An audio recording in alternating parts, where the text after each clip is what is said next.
ঢাকাস্থ ভারতীয় হাইকমিশন ভিসার জন্য আবেদনকারী 20,000-এরও বেশি বাংলাদেশি পাসপোর্ট ফেরত দিয়েছে। ভিসার জন্য বিক্ষোভ ও হাইকমিশনকে হুমকি দেওয়ার জেরে এ পদক্ষেপ নেওয়া হয় বলে ভারতের ডিজিটাল প্ল্যাটফর্ম দ্য প্রিন্টের এক প্রতিবেদনে তথ্য উঠে আসে।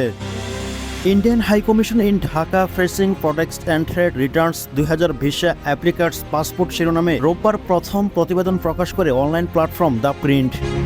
সে প্রতিবেদনের সূত্র ধরে সোমবার টাইমস অফ ইন্ডিয়া আবার India high commission in Dhaka returns 20,000 passport admission protest and threats শিরোনামে প্রতিবেদন প্রকাশ করে।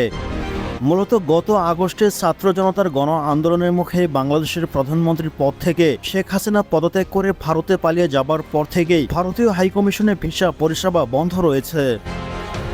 আপৎকালীন এবং চিকিৎসার প্রয়োজন ছাড়া আপাতত বাংলাদেশি নাগরিকদের ভিসা দেওয়া হচ্ছে না। প্রতিবেদনে আরও বলা হয়, সর্বশেষ খবর অনুযায়ী 20,000-এরও বেশি বাংলাদেশি পাসপোর্ট ফেরত দেওয়া হয়।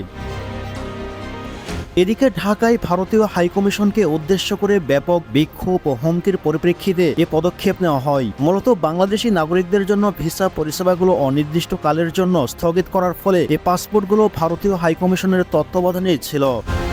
প্রতিবেদনে আরও বলা হয়েছে, ভারতের সরকারি সূত্র নিশ্চিত করে বর্তমানে শুধু সীমিত সংখ্যক জরুরি ভিসার আবেদনগুলো বিবেচনা করা হচ্ছে। অবশ্য এর মধ্যে কিছু ব্যতিক্রম ভিসা আবেদন রয়েছে, যেমন জরুরি চিকিৎসা, স্টুডেন্ট ভিসা এবং তৃতীয় দেশে ভ্রমণের জন্য প্রয়োজনীয় ডবল এন্ট্রি ভিসা।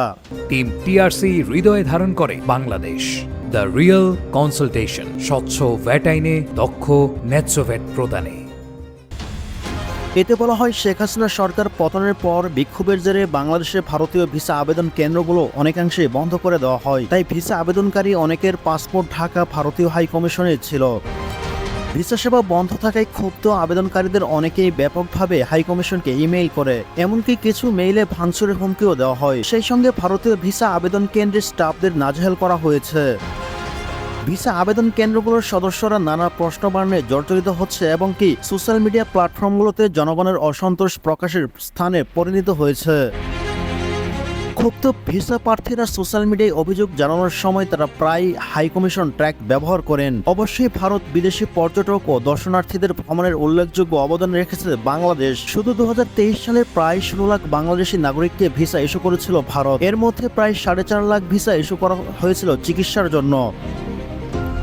আর এবছর আগস্ট পর্যন্ত ভারত বাংলাদেশিদের জন্য 8 লাখ ভিসা ইস্যু করে, এর মধ্যে 2 লাখই হচ্ছে চিকিৎসার জন্য। তবে হাসিনা সরকার পতনের পর গত 5 আগস্ট থেকে পরিস্থিতি বিবেচনায় বাংলাদেশিদের ভিসা প্রদান করার কঠোরভাবে সীমাবদ্ধ করা হয়। এদিকে টাইমস অফ ইন্ডিয়া বলছে, উভয় দেশের মধ্যে ক্রমবর্ধমান উত্তেজনার কারণে হাইকমিশন সতর্কতা অবলম্বন করে। এছাড়া অস্থায়ী ভিসা দেওয়ার ক্ষেত্রেও অত্যন্ত সতর্কতা অবলম্বন করেছে হাইকমিশন। কারণ চিকিৎসার প্রয়োজন না হলেও অন্য উদ্দেশ্যে ভারতের মেডিকেল ভিসায় ভ্রমণের ভিসার বেশ কিছু অপব্যবহারের ঘটনাও সামনে এসেছে।